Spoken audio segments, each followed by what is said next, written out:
What's up, guys? I'm James Withy, and today I'm going to tell you the story about how I got started tattooing.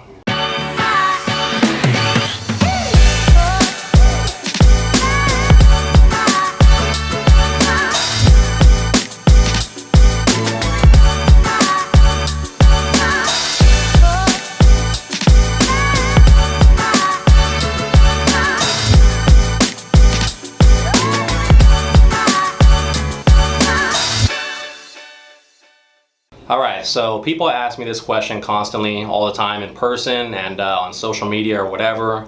People ask me how I got started in the tattoo game. You know, they want to know whether or not I did an apprenticeship or whether or not I'm self-taught. They want to know whether or not I was an artist my whole life and been drawing since I was a little kid. And they want to know like what motivated me to start tattooing in the first place. So in this video, I'm going to tell you guys how I got started in the tattoo game from start to finish. Now, with regards to whether or not I did a formal apprenticeship where I had a mentor that was already a professional tattoo artist that passed his knowledge on to me, the answer is yes, I have done a formal apprenticeship. However, that's not my first time tattooing, and I actually tattooed quite a few times before I got that apprenticeship. And I'm going to tell you guys the story about how all that stuff transpired right now. So the first time I ever touched a tattoo machine was when I was a teenager. One of my buddies had gotten a hold of a tattoo kit, you know, some crackhead in the neighborhood was selling that shit, and he came up on it, and you know, he came up and pretty much showed it to me and said, hey man, let's go ahead and test this thing out and see if it works. Let's do some tattoos on each other. My dumb ass agreed, and we scribbled a couple of really poorly done tattoos on each other and confirmed that the tattoo kit actually was legit and that the tattoo machine inside of that kit worked. And at the time, I didn't really, you know, have like an aha moment where I thought, oh, this is what I want to do for a living, because the tattoos sucked, you know. I mean, I didn't have like any experience, you know, any substantial amount of experience drawing. I wasn't the type of kid that grew up drawing my entire life, so my, you know, skills as far as like my, you know, dexterity with my hands or whatever, my motor skills in terms of being able to pull straight lines and all that, they just weren't there. And honestly, we didn't prepare for it very well in the first place. We didn't even use stencils, and like I said, those tattoos came out like shit. As a matter of fact, the first time I had the realization that I wanted to be a professional tattoo artist didn't come until several years later when I was in prison. Now, I know right now a lot of you guys are probably tripping the fuck out on that and doing like a little double take where you're thinking, holy shit, man, like this guy doesn't even look like he's, you know, being locked up before. Did that really happen?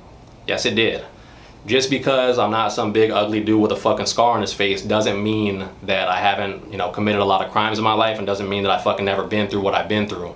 I have, you know, been there. I was in there for 6 fucking years, and you know, what led me to that particular life circumstance, to figure that out, you got to rewind way further back into my life and dig a little bit deeper. So, I mean, shit, man, when I was a kid, I grew up in bad neighborhoods. I fucking grew up in poverty.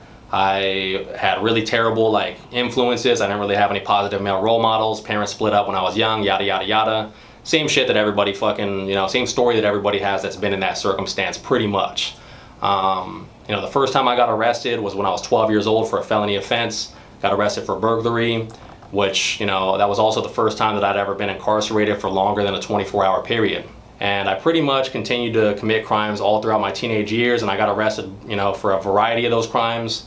Just being a fucking dumbass, you know. Made all my money by committing crimes. Used to be pretty violent, used to have a fucking really like bad temper. I used to like to fight a lot.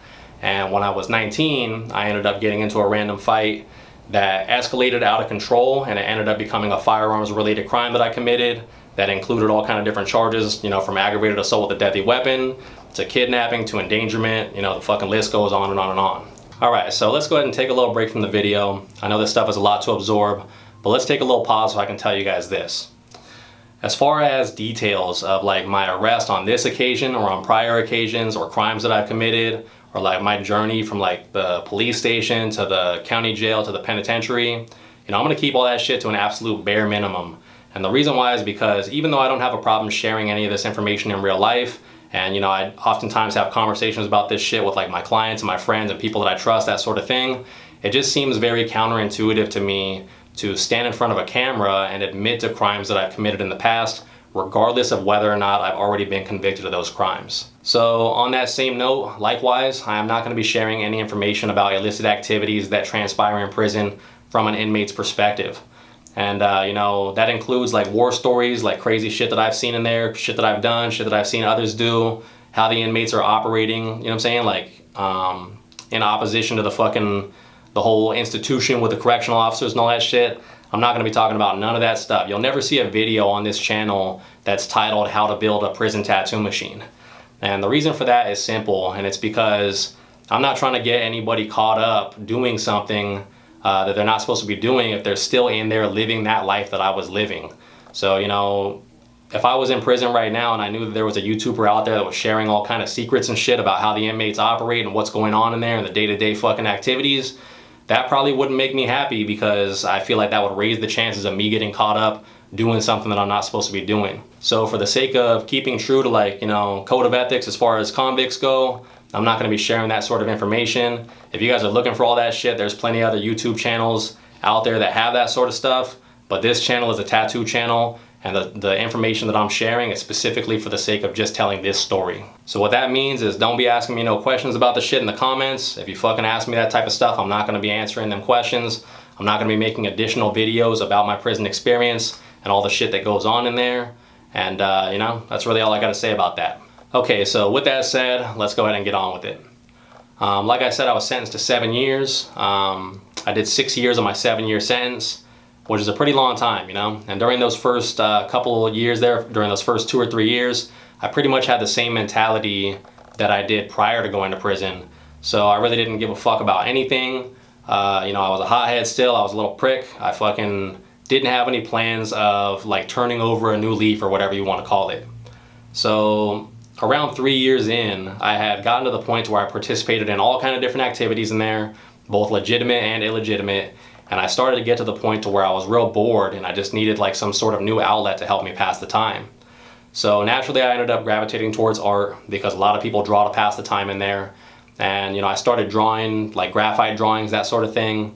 And I wasn't really good at it at first. You know, I fucking had to spend like several hours, many hours practicing before I started seeing any real change in my skill. And around the same time, when I actually started getting better at drawing, I had a cellmate that, you know, was checking out my drawings, and he told me, hey dude, like those are looking pretty cool. What's up with some tattoos, man? You think you could do some tattoos? I feel like you could do it. And so I looked at him and I thought, shit man, I think I can do it too, dude. Like there's all kinds of other motherfuckers around here tattooing that aren't as good at drawing as me, and their tattoos are actually looking okay. So what do we got to lose? Let's go ahead and try it. So I did a couple tattoos on my buddy. You know, they came out pretty clean, the first ones that I did. So I got pretty lucky. Even though I fucked up a lot of other tattoos later, I got pretty lucky with the first ones that I did, and they came out clean.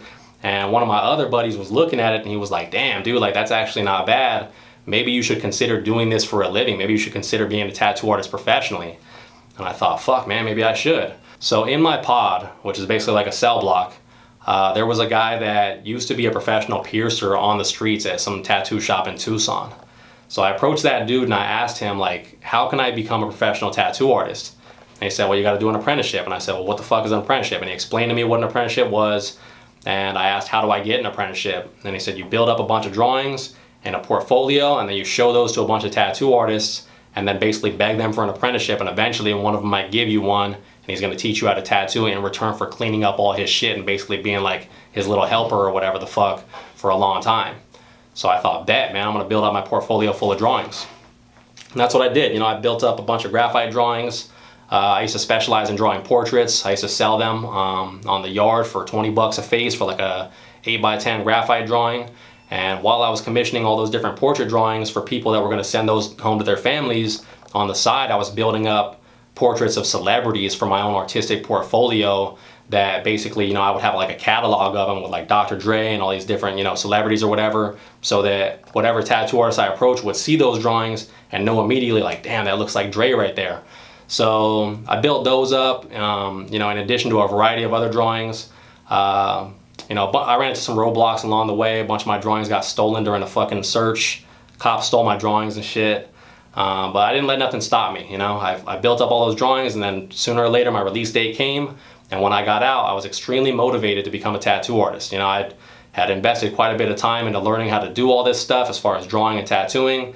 At the time, I maybe had like 15 or 20, you know, janky little tattoos under my belt, some of which I fucked up very badly because I didn't really know exactly what I was doing. But yeah, I got out, and I pretty much had it, decided in my mind from the start that I was going to be a professional tattoo artist and that nothing was going to fucking stop me. So I went to a bunch of different tattoo shops all around the Phoenix area. I've probably walked into every fucking tattoo shop in the East Valley asking somebody for an apprenticeship, and I treated that like it was my full-time job for the next 3 or 4 months after I got out. I was living with my mother, which very much made me feel insecure as a 25-year-old man once I had gotten out of prison, but that made me even more motivated to work harder and draw more and add to my portfolio so I could show these guys what I got and try to get an apprenticeship. Now, eventually, somebody did give me an apprenticeship.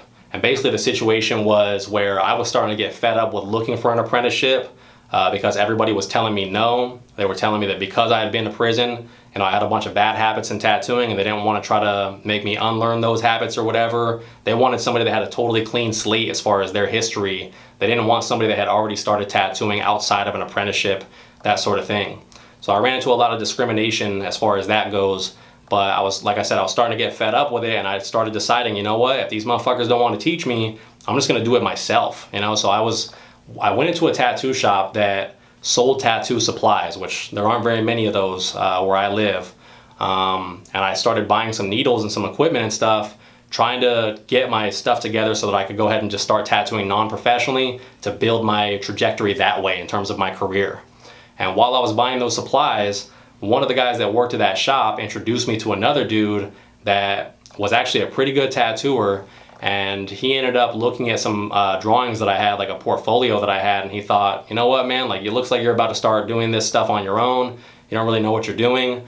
I would rather just go ahead and teach you how to tattoo than see you go down that road right there. So he said, I'll teach you, man. I'll be your mentor. And I was like, well, fuck yeah, dude, when do I start? He said, come through tomorrow.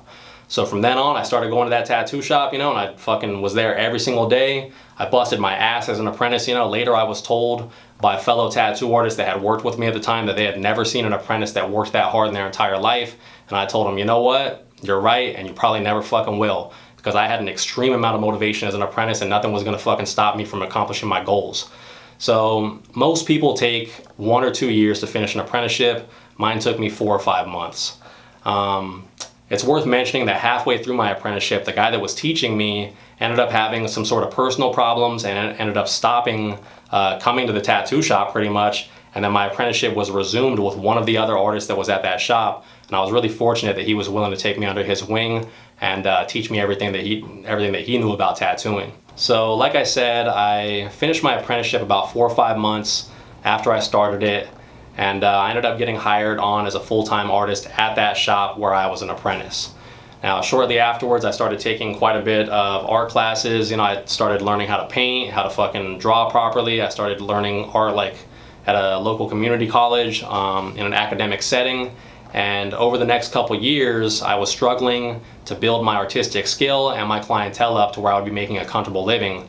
Because let's face it, right, when you get out of an apprenticeship, it doesn't necessarily mean you're good at tattooing yet. And it also doesn't necessarily mean that people are willing to get tattooed by you and that you have people that know about you as a tattoo artist.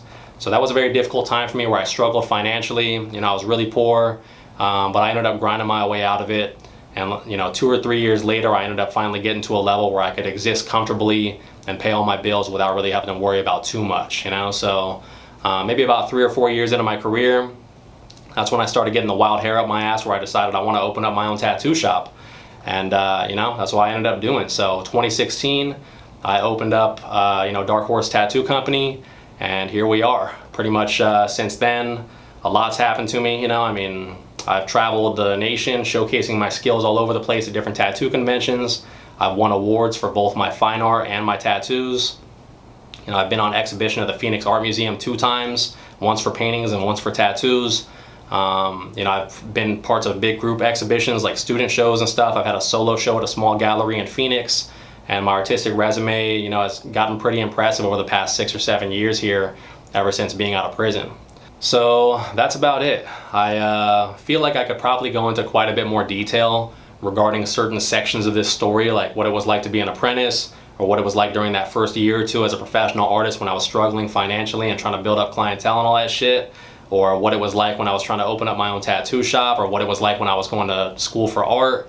I could probably make separate videos about all those different things and have, you know, a very detailed story from each one of those different little facets of my career, then I probably will. But for the sake of this video, I'm gonna try to keep it to where it's not super duper long. I already feel like you know, it's already been quite a while since I started recording it. There's a lot of information in this video in terms of my personal story. But yeah, I mean, that's pretty much how I started tattooing. As far as what's next for me, I mean, I really don't know. You know, I started getting to the point where after my shop started stabilizing as a business, I'm trying to figure out what's the next step for me, and I feel like this YouTube shit is definitely something that I want to explore, and that's one of the reasons why I started making these videos. So I really hope you guys enjoyed my story of how I started tattooing. Hopefully it motivates some of you guys that are looking to be tattoo artists to you know, get on the grind and really make shit happen for yourself. Because let's face it, man, when I first got out of prison, I was in there for 25% of my entire life. I was 1 out of every 4 days that I've spent on this earth, I spent behind prison. And when I got out, I had all the odds stacked against me. So if I can do it, you can do it. I hope you guys take that away from this video, if you do take anything away from it. And yeah, we'll see you next time. Hope you enjoyed it. Have a nice day.